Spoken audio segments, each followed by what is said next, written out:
ప్రముఖ నటులు రాజేంద్ర ప్రసాద్ గారి గురించి తెలియని వారు ఉండరు. ఆయన వెయ్యని వేషం లేదు.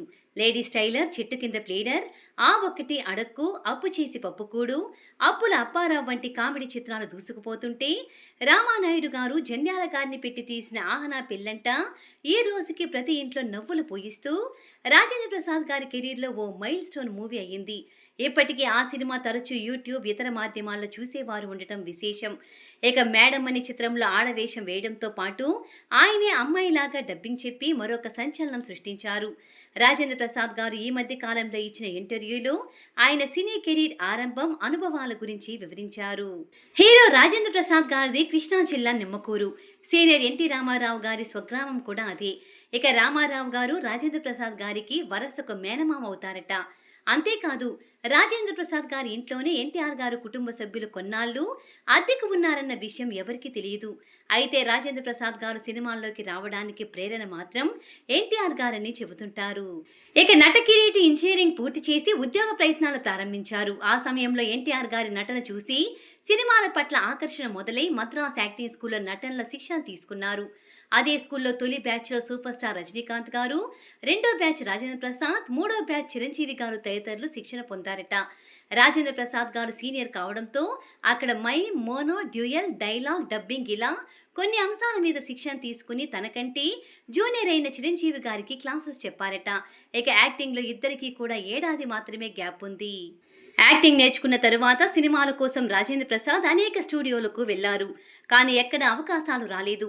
అప్పటికే తెచ్చుకున్న డబ్బు అయిపోతుందని ఆందోళన, సినిమా అవకాశాలు రావడం లేదని బాధతో నిద్రలేని రాత్రులు గడిపినట్లు రాజేంద్ర ప్రసాద్ గారు చెబుతున్నారు.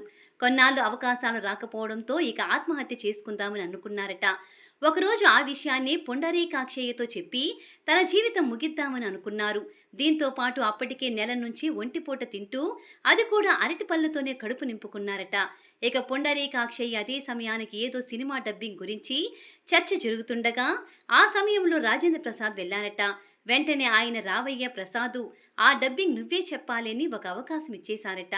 ఇక అక్కడి నుంచి మొదలు ఎడాపెడా కొత్త పాత అనే తేడా లేకుండా అందరికీ డబ్బింగ్ చెప్పుకుంటూ కేవలం డబ్బింగ్ వల్ల చెన్నైలో ఇల్లు కట్టేంత డబ్బు సంపాదించారు. ఇక సొంతూరికి రాజేంద్ర ప్రసాద్ గారు ఒకసారి వచ్చిన సమయంలో ఎన్టీఆర్ గారు కూడా ఆ గ్రామానికి వచ్చారని తెలుసుకుని వెళ్లి పెద్ద ఆయన్ని కలిశారట. ఏం ప్రసాద్, ఏం చేస్తున్నావని ఎన్టీఆర్ గారు అడిగారట. డబ్బింగ్ చెబుతున్నాను, హీరో అవుదాం అనుకుంటున్నట్లు నటకిరీటి అన్నారట.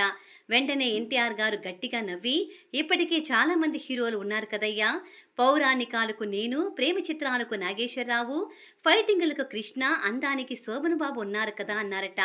ఎవరి ప్రత్యేకత వారికి ఉంది, మరి నువ్వేం చేస్తావని అడగ్గా వెంటనే రాజేంద్రుడు టక్కున కామెడీ సినిమాలకు ఎవరూ లేరు అని అవి చేస్తా అని అన్నారట. సరే అయితే ప్రయత్నించి చూడని ఎన్టీఆర్ గారు అన్నారట. అక్కడి నుంచి రాజేంద్ర ప్రసాద్ గారు కామెడీ పాత్రలను ఎంచుకుని అందరిలా నవ్వించడమే కాకుండా కామెడీ చేసే నటుడిగా కూడా హీరోగా గుర్తింపు తీసుకొచ్చారు. అంతేకాదు, క్విక్ 1 మురుగన్ అనే సినిమాలో తెలుగు నుంచి మొదటి ఇంగ్లీష్ సినిమాలు నటించింది కూడా రాజేంద్రుడే కావడం విశేషం. ఇప్పటికీ విభిన్న పాత్రలతో ఆయన ప్రేక్షకులను మెప్పిస్తూ ఉండటం ప్రత్యేకం.